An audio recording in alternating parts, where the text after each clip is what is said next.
हर हर महादेव। देवों के देव महादेव के चरण में प्रणाम करता हूँ। दुर्गा माँ के चरण में प्रणाम करता हूँ। सरस्वती माँ के चरण में प्रणाम करता हूँ। गणेश भगवान के चरण में प्रणाम करता हूँ। गुरु भाई गुरु बहनों के चरणों में प्रणाम करता हूँ। गुरु भाई गुरु बहन, आज का शिव चर्चा कथा बहुत ही सुंदर और रहस्यमय है। इस कथा को ध्यान पूर्वक सुनिएगा। आज का कथा है, क्या हुआ था जब रावण ने भगवान शिव से वरदान में माता पार्वती को मांग लिया। एक समय की बात है गुरु भाई गुरु बहन कि लंका अधिपति रावण बहुत ही शिव भक्त थे। वो गए और वो भोलेनाथ के बहुत ही पुजारी थे। तो उसकी माता ने बोले रावण की कि हे बाबू, तुम सब देवता को तो लंका में लाके पूजा पाठ करवे करते हैं और यहाँ सब देवता का वास है। तुम जाओ भोलेनाथ को भी लंका में लेके चले आओ कि लिंग के जगह पर जहाँ भोलेनाथ का शंकर जी का लिंग है, उस स्थान पर भोलेनाथ सदैव ही विराजमान रहे। ऐसा वचन सुनकर रावण अपने माता के वचन सुनकर और वहां से कहे कि ठीक है माता, मैं वो भी काम आपका पूरा कर दूंगा। और रावण वहां से कैलाश पर्वत के लिए चल पड़े और फिर वहां जाकर भोलेनाथ का आराधना करने लगे, पूजा पाठ करने लगे।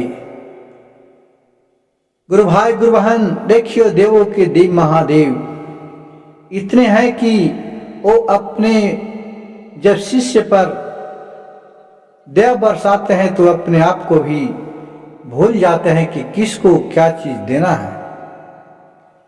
जब वो भगवान को खुश कर लिए प्रसन्न हो गए तो हैं भोलेनाथ प्रकट रूप में आए और बोले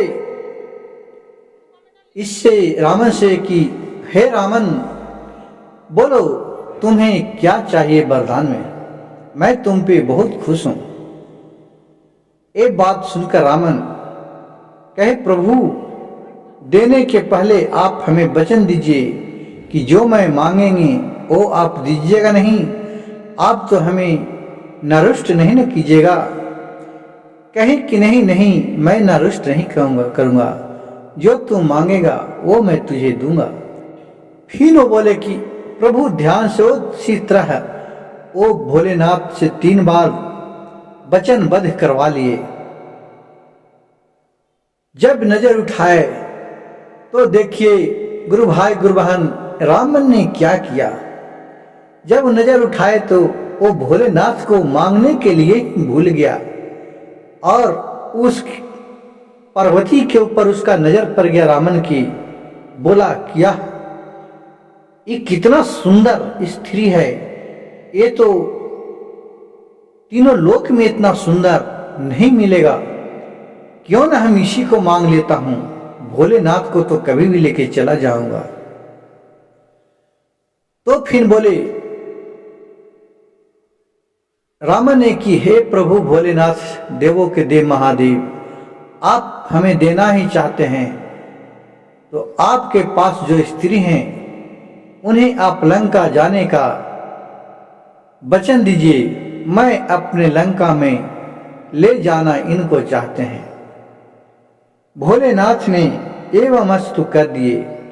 ये सब बात सुनकर माता पार्वती भी शकदम में रह गए कि हैं हमारे बिना भोलेनाथ तो एक क्षण भी नहीं रह पाते हैं और हमें भी ये दान में दे दिए। मन ही मन रावण भी सोचने लगा कि लग रहा है कि कुछ न कुछ लग रहा है, मेरे संकोच आ रहा है कि माता पार्वती को बिना कुछ बोले ही हमें एवं अस्तु कर दिए ले जाने के लिए। अब माता पार्वती भी शकदम में पड़ गई। अब कहें कि अब क्या करूं, अब तो पति का आज्ञा का पालन करना ही मेरा धर्म है। कहे कि ठीक है। पार्वती जी बोले ठीक है, चलो मैं तुम्हारे साथ चलता हूं। तो रावण ने वहां अपने तपोबल से पुष्प विमान को मंगाया और माता पार्वती से बोले कि माता पार्वती चलिए इस पुष्प विमान पर आप चलिए और हम दोनों लंका चलते हैं। तो माता पार्वती ने बोले रावण से कि हे रावण, तुमने तो हमें कहा कि लंका ले चलते हैं, वहां का सौंदर्य दिखाते हैं। अब जब हमें लंका जाना ही है, तुम आगे आगे चलो और मैं पीछे पीछे चलूंगा, और वो भी मैं पैदल मृत्यु भुवन के रास्ते जाऊंगा, ताकि प्रकृति का जो नीचे है वो तो भी मैं देखूंगा कि किस तरह का यहाँ बनावट है, सौंदर्य है। मैं पुष्प पर विमान पर नहीं जाऊंगा। ये सब सोच बूझकर रावण कहा ठीक है, आप जैसा ही कहिए। गुरुबहन सोचिए कि ये रावण का ये भी मालूम नहीं था कि माता जगजननी तीनों लोक के देवों के देव से भी बड़ा उनका रूप है, कि जो जन्मदाता है माता का समान, उसी पर इसने बुरी निगाह देख लिया।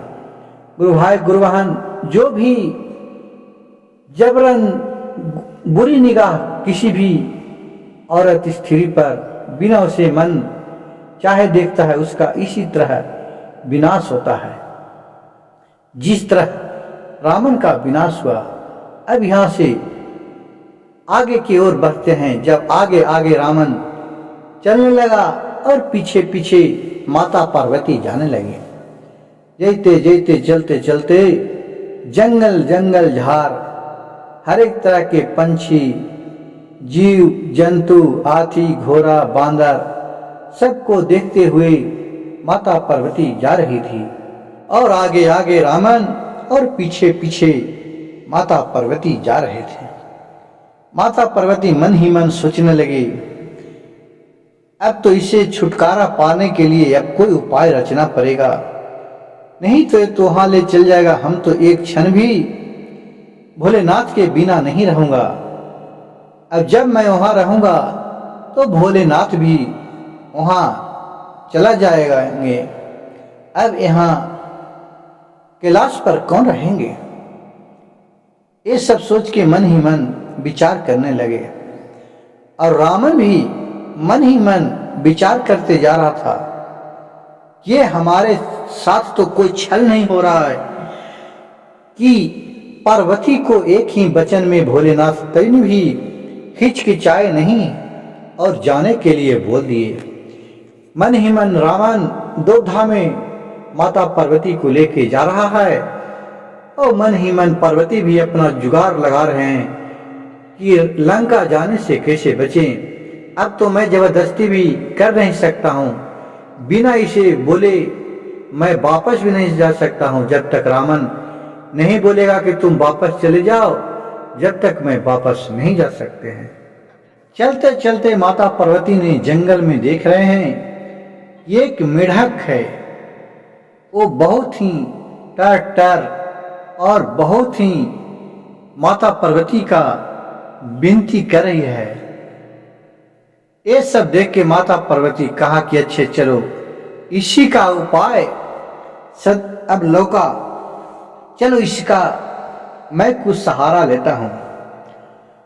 उस मेढक को वो बहुत ही सुंदर, अपना से भी खूबसूरत लेडीज बना दिया, औरत बना दिया, और वो भोलेनाथ का आराधना करने लगा जोर जोर से।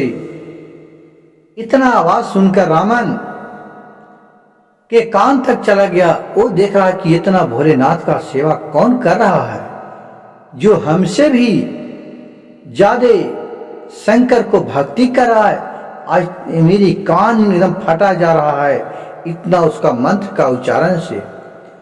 जिस तरह से आवाज आ रहा था उसी तरह रावण घूम गया उससे देखने के लिए। तो माता पार्वती ने बोले कि रावण तुम उधर कहाँ जा रहे हो, तुम अपने लंका के तरफ चलो, उधर कहाँ जा रहे हो? कहा कि नहीं नहीं, वो कौन है जो मैं देखूंगा। पार्वती माता ने बोले कि नहीं, चलो आगे तुम अपने राज चलो। रावण सोचे कि जरूर ये माता पार्वती नहीं है, ये मेरे साथ भोलेनाथ छल किया है। ठीक है, मैं तो भोलेनाथ को छोड़ूंगा नहीं। देखिए, वो अपने गुरु पर भी, भगवान पर भी कितना दबदबा बना रहा है, कितना घमंड कर रहा है। इसी तरह गुरु भाई गुरु बहन, इसी का नाम पड़ा है कि रावण का तो घमंडी रह ही न सका। वो बुद्धिमान, शक्तिशाली सब कुछ थे, उनके पास एक बुरा यही था कि जो अहंकार आ गया था। नहीं तो उतना बड़े विद्वान तो श्री रामचंद्र भी नहीं थे जितना उनके पास ज्ञान था। लेकिन तो पर भी श्री राम ने उन्हें परास्त कर दिए और उन्हें मृत्यु दंड दे दिए। गुरु भाई गुरु बहन, जब सुनिए, यहाँ माता पार्वती को बात सुनकर भी रावण नहीं माना और उसी तरह जाने लगा कि कौन है जो देखते हैं। जब वहां देखा तो देख रहा है कि बहुत सा सुंदर स्त्री भोलेनाथ का मंत्र जाप कर रहा है। वहां जाके रावण बोला, तुम कौन हो? उसे देखकर ये थी जो रावण को देखने लगे। रावण तो पार्वती की ओर देखी और उस औरत की ओर देखी। वो देखने में लगने लगे कि पार्वती जो सदैव सच्चे में पार्वती माता थी, वो पार्वती नहीं है, और जो मेढक थी उसको लग रहा कि वही पार्वती माँ है। कहने लगी कि ये तो शंकर जी ने हमारे साथ छल किया है, मैं इसे भी ले जाऊंगा। तुम भी बोली रावण कि क्या तुम्हारे हमें बात मानेगी? तुम हमारे साथ चलेगी लंका? मैं तुम्हारे साथ अपना अर्धांगिनी बनाना चाहते हैं। वो मेढक जो औरत बनी थी ये बोले कि हाँ हाँ, मैं तो आपके साथ चलूंगी और मैं आपका अर्धांगिनी बनूंगा, क्योंकि अब तक मैं दूसरे पर मर्द के सामने नहीं हुआ हूं और न उसने हमको देखा है। जब आप सच्चे दिल से हमें मान रहे हैं तो मैं भी आपके साथ चलूंगा और आपकी। फिर बोले कि आपको नाम क्या हुआ? तो ये बोल रही है जो मेढक थी, ये मेरा नाम मंदोदरी हुआ, मैं मंदोदरी हूं। कहा कि ठीक है। अब कह लगा कि ए पार्वती नहीं। बोला कि नहीं, तुम मंदोदरी नहीं पार्वती हो। मंदोदरी बोले कि नहीं नहीं, मैं पार्वती नहीं, मैं मंदोदरी हूं। तो रावण बोला ठीक है, तुम मंदोदरी कहना, लेकिन मैं तुम्हें पार्वती ही कहूंगा। तुम पार्वती का रूप से भी बढ़ के है। और फिर उसके साथ जाने के लिए तैयार हो गया मंदोदरी। जब माता पार्वती ने बोला कि जब बोली ये रावण, तुम जब इस औरत को ले जाएगी तो मैं क्या करूं? रावण ने खिसिया के बोले और गुस्सा शब्द में कि रावण ने बोला ये तो भोलेनाथ जरूर हमारे साथ छल किया है, क्योंकि पार्वती को जंगल में छिपा दिया है और हमें वहां लेकर चला गया है। फिर कहा पार्वती से कि तुम चले जाओ अपने जहां साई है जहां, मैं तुम्हें अब नहीं ले जा सकता हूं, मैं मंदोदरी को अपने साथ लेके जाऊंगा। फिर उतना बात सुनकर पार्वती अपने शिव के पास चले गए और फिर मंदोदरी को लेकर लंका वापस चले गए रावण। जब वहां पहुंचा तो बोले माता से रावण, है माता देखिए मैंने क्या लाया हूं, आप एक बार तो देख लीजिए। माता ने उधर से दौड़ के आया, बोले कि ये तो यही माता पार्वती है, मैं तो पार्वती कहीं लेके चले आया। ये बात सुनकर रावण के ये माँ थी वहां से पूजा पाठ करने के लिए थारी प्रश्न लाई, अगरबत्ती धूप जो भी होता है वो आरती उतारने लगी। ये सब देख कर बहुत ही अचरज में पड़ गई कि इतना बड़ा महारानी मेरे आरती उतार रही है। लेकिन चलो कोई बात नहीं है। फिर मंदोदरी के पैर पर रावण के माता पैर पड़ने के लिए चले, वैसी मंदोदरी भी वो अपने माता पैर नहीं पड़ने दिए रावण के माँ के, और दोनों एक पैर पर गिर पड़े और बोले कि नहीं माता, आप हमें पैर नहीं करिए। तो रावण के माँ बोली कि क्यों, तुम तो पार्वती है। बोले कि नहीं नहीं माँ, मैं पार्वती नहीं हूं, मैं मंदोदरी हूं, एक साधारण औरत। तो बोली कि साधारण औरत कौन है, ये तुम बताओ। बोली कि मैं एक साधारण स्त्री हूं, मायासुर का पुत्री।